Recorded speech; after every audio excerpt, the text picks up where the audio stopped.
Judicial activism क्या है और इसकी शुरुआत कहाँ से हुई।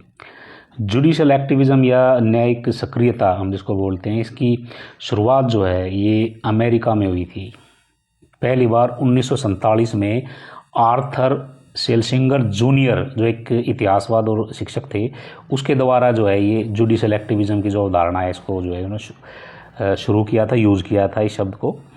और भारत में न्यायिक सक्रियता जुडिशियल जो एक्टिविज़म का सिद्धांत है 1970 के दशक में जो है ये आया था। 1970 के दशक के मध्य में इसमें जो न्यायमूर्ति वी.आर. कृष्ण अय्यर, न्यायमूर्ति पी.एन. भगवती, न्यायमूर्ति ओ. चिन्नप्पा रेड्डी, न्यायमूर्ति डी.ए. देसाई ने देश में न्यायिक सक्रियता की नींव रखी थी। ये तो इसकी ऐतिहासिक बात रही कि भाई ये कहाँ से शुरुआत हुई थी इसकी। अब इसका अर्थ देखते हैं कि भाई जुडिशियल एक्टिविज़म या न्यायिक सक्रियता का अर्थ क्या है।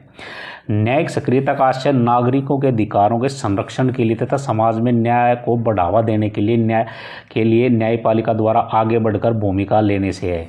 इसका मतलब क्या है कि जब विधायिका मतलब पार्लियामेंट या संसद या कार्यपालिका सरकार, प्रधानमंत्री, चीफ मिनिस्टर, ये जो हैं कि जो अपने संवैधानिक जो दायित्व हैं उनको निभाने में नाकामयाब हो जाए। फॉर एग्जांपल मान लिया कि देश के अंदर क्राइम का रेट बढ़ रहा है, क्रिमिनल इससे ज़्यादा हो रहे हैं, गुंडे इतने ज़्यादा बढ़ रहे हैं, तो कोई भी जाकर के सुप्रीम कोर्ट में जाकर के जो है वो PIL डाल सकता है। देखो PIL और जुडिशियल एक्टिविज़म एक दूसरे के साथ कनेक्टेड है, ये मैंने पहले लेक्चर में बताया था।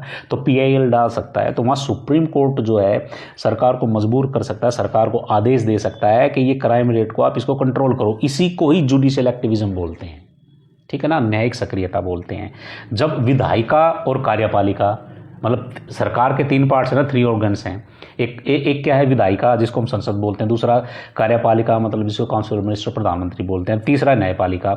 ये चेक एंड बैलेंस की थ्योरी पे काम करते हैं। अगर एक जो पार्ट है सरकार का वो अच्छे से काम ना करे तो दूसरे जो ऑर्गन्स हैं वो एक्टिवेट हो जाते हैं।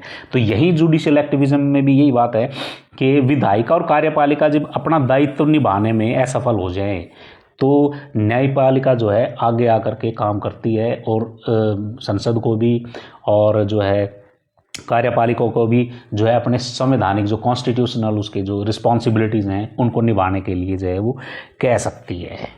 इसी को ही जुडिशियल एक्टिविज़म बोलते हैं। और इसको न्यायिक सक्रियता को न्यायिक गतिशीलता भी कहते हैं और न्यायिक संयम ये इसके बिल्कुल विपरीत है, जिसका मतलब है न्यायपालिका द्वारा आत्म नियंत्रण बनाए रखना। खैर ये इसका एक अर्थ है। न्यायिक सक्रियता को न्यायिक गतिशीलता भी जो है इसको हम बोलते हैं। तो आपकी ये समझ में आ गया होगा जुडिशियल एक्टिविज़म क्या है कि जब संसद और कार्यपालिका दोनों अपने संवैधानिक दायित्वों को निभाने में असफल हो जाएं। मैंने एग्जाम्पल भी बताया था, क्राइम रेट बढ़ जाता है, बच्चों के खिलाफ क्राइम बढ़ जाता है, या कोई और मतलब कि पूरे देश के अंदर हाहाकार मच जाता है, तो कोई भी PIL डाल सकता है और सुप्रीम कोर्ट जो है स्व मोटो भी ले सकता है, स्वतः संज्ञान भी ले सकता है। इसी को जुडिशियल एक्टिविज़म। स्वतः संज्ञान का होता है कि वो मीडिया के माध्यम से, न्यूज़पेपर के माध्यम से देख सकता है कि भाई महिलाओं के खिलाफ अत्याचार बढ़ते जा रहे हैं, तो वो सरकार को जो है वो डायरेक्शन दे सकता है कि भाई आप इस चीज़ को ठीक करिए, लॉ एंड ऑर्डर को मेंटेन करिए। इसी को जुडिशियल एक्टिविज़म बोलते हैं। Thank you.